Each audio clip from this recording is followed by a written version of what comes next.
Hi everyone, assalamu alaikum. Welcome to my channel and welcome to my new vlog. আশা করি সবাই ভালো আছেন।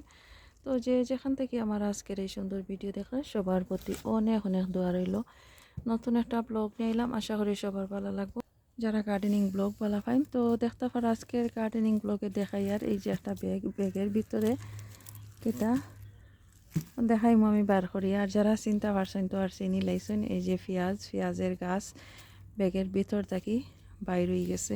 তো যে সময় আমি সবতাকি আনি একটু একটু বাইর হয়েছিল, প্রায় 10 থেকে 12 দিন আগে আমি এগুলো আনছি। আনার পরে গার্ডেনে এইভাবেই রাখি দিছিলাম, বাইরেও করছি না, এইভাবেই রাখি দিছি এগুলা রোপণ করার লাগে।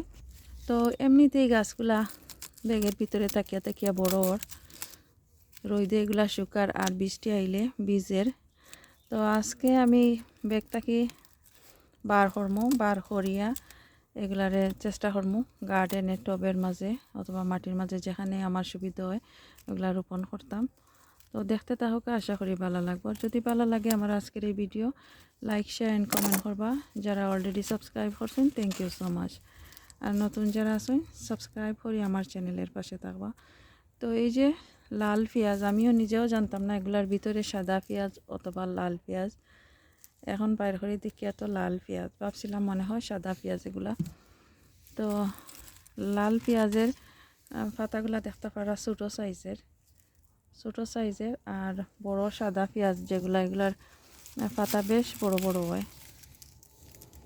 আর এই ব্যাগের ভিতরে 10-12 দিন তাকিয়া গাছ যে এত বড় হয়েছে ইয়া দেখতে পারা পেঁয়াজগুলা ভিতরে শুকাই যার কিতা অবস্থা হয়েছে। তো ভিতরের অবস্থাটা আমি দেখাই, আমিও বুঝতাম পারি না কিতা ওর ভিতরে সবগুলা বালা আছে এই ফসি গেছে দেখাই। এখন বেশ লম্বা হয়ে গেছে আর পেঁয়াজগুলা ভিতরে শুকাই যার। এই যে বৃষ্টি একটু হয়েছিল, বৃষ্টির পানিতে এগুলা ভিজিয়া শিকড় বাইরেছে আর রোদে এগুলা শুকার। তো শুকাই এই অবস্থা। আর গাছ দেখতে পারা মাশাআল্লাহ বেশ সুন্দর, এমনিতেই বড় হয়ে গেছে। তো সবগুলো আমি কুলিলাই এখন।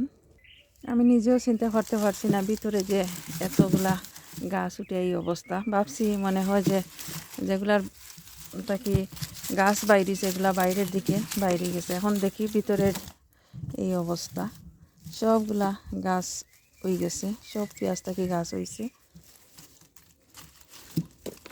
আর কিতা অবস্থা ওর এগুলা যদি এখন গার্ডেনের টবে অথবা মাটির মাঝে রোপণ না করি তাহলে দেখা যাইব এক সপ্তাহের ভিতরে এগুলা ফসিয়া গাছও নষ্ট হয়ে গেছে আর পেঁয়াজগুলাও নষ্ট হয়ে গেছে। তো কীভাবে এগুলা রোপণ করি আর এখন শেয়ার করবো। তো দেখতে পারা সবগুলা কুলিলেইছি, কুলিয়া এই অবস্থা। এখন আমি এগুলা রোপণ করবো একটা টবের মাঝে কিছু রোপণ করবো। আর এই পাতাগুলা শুধু আমি ব্যবহার করি মাছ বোনা, মাংস বোনা অথবা ভর্তার মাঝে, বাজির মাঝে ব্যবহার করা যায়, খাইতে খুব সুস্বাদু। যারা খাইছেন তারা তো এমনিতেই জানেন। তো গতকালকে আরও কিছু পেঁয়াজের পাতা আমি হারভেস্ট করছি, আমি আগে রোপণ করছিলাম আমার গার্ডেনে। এই দেখতে পারা দুইটা টবের মাঝে আমি মাটি নিছি। এই মাটিগুলো লাস্ট ইয়ার টবের মাঝে ইউজ করছিলাম। আর এই জায়গার মাঝে সবগুলা মাটি আমি টব থাকি বাইরে করিয়া এগুলা শুকাইবার লাগি রাখছি।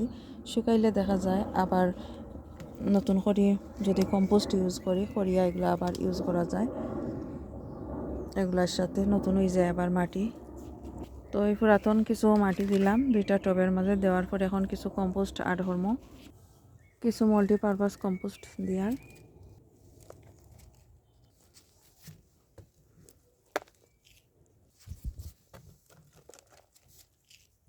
এখানে মাঝে অল্প কিছু চিকেন ম্যানুর দিয়া দইটার মাঝে দিলাম। আর কোনো সার কোনো কিছুই দিতাম না।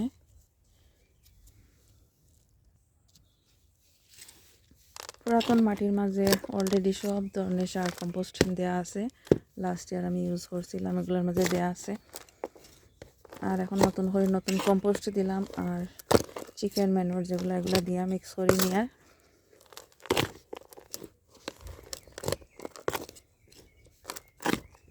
মিক্স করে হয়ে গেছে। তো দুইটা ফটের মাঝে সবগুলা লাগানি সম্ভব হইতো না, যেটা এখানে মাঝে জায়গা হয় এগুলা লাগাইমু। বিসমিল্লাহ করে একটা দিয়ার মাঝখানে এই যে পাতাগুলা মরি যার, আসলে মাটি না পাওয়া এগুলা মরি যার। তো পেঁয়াজ এখনও বালা আছে, বিসমিল্লাহ করে লাগাইয়া।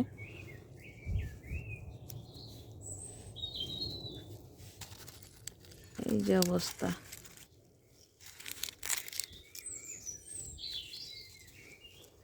কয়েকটা লাগাইমু, আমি তো শুধু পেঁয়াজের পাতা খাই, পেঁয়াজ তোরবো আর খাইমু এই চিন্তা করি না। পেঁয়াজের পাতা খাই আর পেঁয়াজের যে ফুল বাইরোয়, ফুল বাড়ানোর পরে আমি পেঁয়াজগুলা তুলিয়া ফেলাই দিই। অন্যান্য জিনিস এই টবের মাঝেও রোপণ করে লাইমু। তো এই কারণে একটার কাছাকাছি আর একটা দিয়ার এইখান থেকে যে কতটা বাইর হইছে দেখতে পারা, কতটা বাইর হইছে, 6টা এইখান থেকে বাইর হইছে সারা।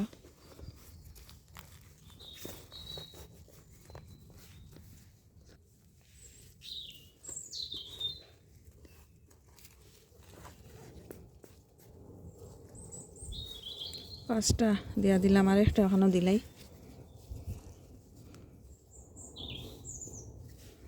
যেহেতু অনেকগুলা পেঁয়াজ আছে, অনেকগুলা,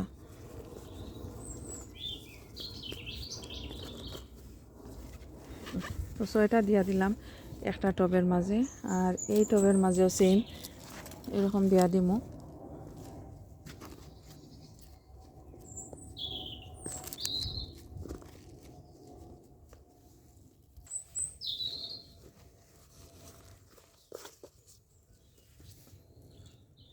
এই যে পেঁয়াজ লাগিয়ে আর আমার মনে হয় অনেক পেঁয়াজের পাতা হারভেস্ট করতে পারবো এখান থেকে।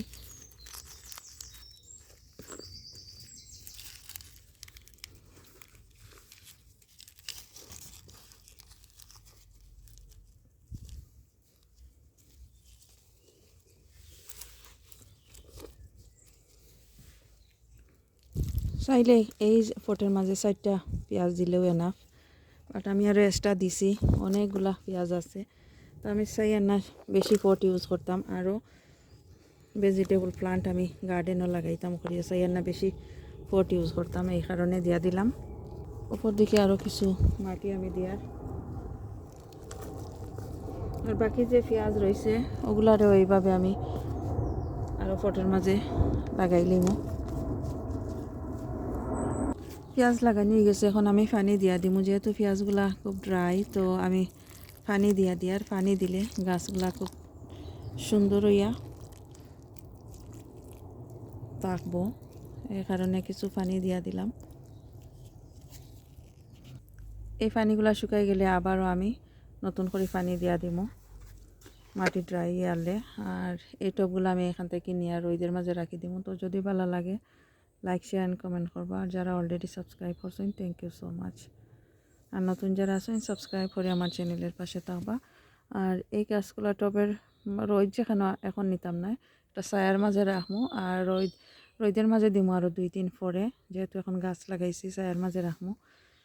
তো ভালো থাকুক সবাই, এখানেই বিদায় নিচ্ছি, আল্লাহ হাফেজ।